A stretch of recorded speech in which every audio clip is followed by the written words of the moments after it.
Ninawasalimu nyote katika jina la Bwana wetu Yesu Kristo. Nataka leo twende tuwabariki na ujumbe mfupi ambao Mungu ameweka kwa moyo wangu. Nayo tumaini kubwa kwamba kupitia ujumbe wa leo utakwenda kubarikiwa. Kila yeyote atakayenisikiza kwenye chano hii, Roho Mtakatifu atakubariki. Haijalishi umepitia changamoto fulani, umepitia vita fulani, lakini mwezi wa 10 uwe mwezi wa baraka katika maisha yako. Uwe mwezi ambao Mungu atakutembelea. Mwezi ambao Mungu anakwenda kubadilisha historia ya maisha yako. Mwezi wa 10 huu uwe mwezi wa miujiza. Uwe mwezi wa changement katika maisha yako. Ninajua kwamba kuna yale ambayo umeyapitia. Mwezi wa 9 ulipitia mazito, ulipitia changamoto fulani.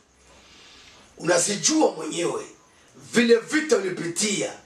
Labda ulikata tamaa. Kuna watu ambao walikuinukia. Kuna watu ambao walikudharau. Kuna watu ambao walicomment mambo mengi kwa ajili yako, kwa sababu waliona unashindwa, wakawazia kwamba ndio mwisho wa maisha yako. Kumbe historia yako inaenda kutangazwa huu mwezi wa 10. Kitabu cha Luka 1 mlango wake wa 8. Biblia inasema zamani za Herode mfalme wa Uyahudi, kulikuwa na kuhani mmoja aliitwa Zakaria, baba yake na Yohana Mbatizaji. Israeli wakachagua kwamba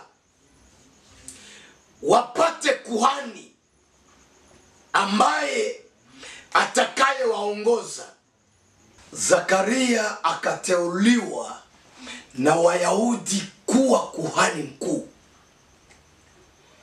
Na kila mwezi wa 9 kwa Wayahudi ilikuwa sherehe ambayo walisherekea. Kwa mwezi wa 9 iliitwa Yom Kippur. Kwa tafsiri ya Kiswahili inaitwa sikukuu ya upatanisho.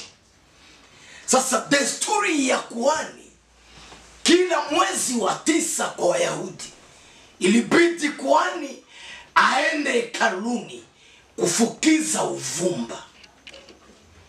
Na siku moja malaika wa Bwana akamtokea Zakaria, akamwambia Zakaria, amani kwako. Salamu Zakaria. Aseme Zakaria akaogopa, akajiuliza salamu gani hii? Akamwambia malaika, Zakaria usiogope, nina ujumbe kwako mzuri, tena ujumbe wa salama na amani. Nimetumwa kukuambia kwamba utapata mtoto wa kiume, na huyu atakayezaliwa atarejesha taifa la Israeli au Wayahudi kwa Mungu wao. Zakaria akasema jambo hili halitawezekana, kwa sababu mke wangu kwanza Elizabeti amepitisha desturi ama kawaida ya wanawake. Nataka nimwambie mtu mmoja hivi, miaka inaweza pita ya kutokubarikiwa kwako. Siku zinaweza pita, watu wanaweza sema hautafaulu. Watu wana comment wanasema ili jambo halitawezekana. Lakini nakuja kumwambia mtu mmoja, wakati Bwana atakutembelea, Mungu atakuja kuondosha ile miaka wala zile siku, yale masemi yaliyosemwa kwamba hautafaulu, na Bwana anakuletea baraka ama anakuingiza katika connection ya kuinuliwa. Na Zakaria kafanya discussion. Alipofanya discussion, malaika wa Bwana akamfanya bubu. Na watu wenye mahitaji wanamsubiri Zakaria nje kama kuhani ili awaombee kwa mahitaji yao. Zakaria katoka nje. Alipofika nje, watu wakamkujia kumwambia, kuhani utuombee. Zakaria akaanza onyesha tu majeste, akafanya tu mikono yulu. Watu hawakumuelewa. Watu wakajiuliza, ina maana kuhani kuna jambo lilimpata katika hekalu. Mwezi huo wa 9, Zakaria akatoka akaelekea nyumbani kwake. Ilipofika mwezi wa 10, tariki za mwanzo, Zakaria alipofika nyumbani, mke wake Elizabeti akapata ujauzito.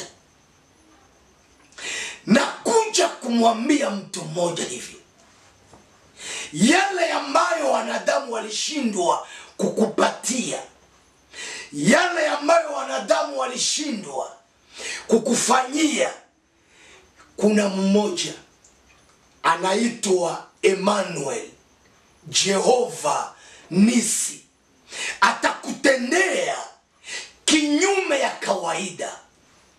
Atakutendea na anakupa ushuhuda. Nanyosha mkono wangu juu. Huu mwezi wa 10, huwa mwezi wa kutembelewa na malaika. Huwa mwezi wa kushangaza. Huwa mwezi Bwana ashangaze maisha yako. Huwa mwezi wa victoire kwa maisha yako. Huwa mwezi wa kuinua uchumi wa mikono yako. Huwa mwezi wa kutangaza kuinuliwa kwako. Huwa mwezi wa baraka yako ya ndoa. Huwa mwezi ambapo Bwana atakuingiza katika relation za maana. Huwa mwezi ambao Mungu atashange historia ya maisha yako katika jina la Yesu Kristo. Kama unaipokea hii baraka, sema pamoja na mimi amen. Mwezi wa 10, Elizabeti akapata ujauzito. Utasa ukaondoka, mashimamwe katoka, mazarau Mungu akaifunika. Na hakikisha kupitia ujumbe huu wa leo, Bwana akuondolee aibu. Bwana akuondolee mazarau. Bwana avute machozi yote uliolia. Na Mungu akupe kicheko. Na Mungu akuchekeshe. Mungu akuinue. Mungu akubariki. Mungu ashanje historia ya maisha yako na akuingize katika baraka za mwezi wa 10. Uwe mwezi wa kucheka, uwe mwezi wa kuinuliwa, uwe mwezi wa harusi zako, uwe mwezi wa kutoka kwa ngazi za chini upande kwa level za juu. Bwana akubariki huu mwezi wa 10, uwe mwezi wa baraka katika jamaa lako na katika maisha yako. Proje zako ziinuliwe, proje zako zifanyikiwe, watoto wako wainuliwe, jamaa yako inuliwe. Chochote ambacho ulikikosa mwezi wa 9, mwezi wa 9, huu mwezi wa 10 Bwana akiweke kwa mikono yako. Kama unaamini pamoja na mimi, unaweza sema haleluya kubwa. Bwana akubariki magharibi ya leo. mpendwa, gawa kwa wengi mahubiri haya, partage kwa watu wengine, comment na ushare. Bwana atakuwa amekutendea mema na atakuwa amekuinua katika maisha yako. Amen.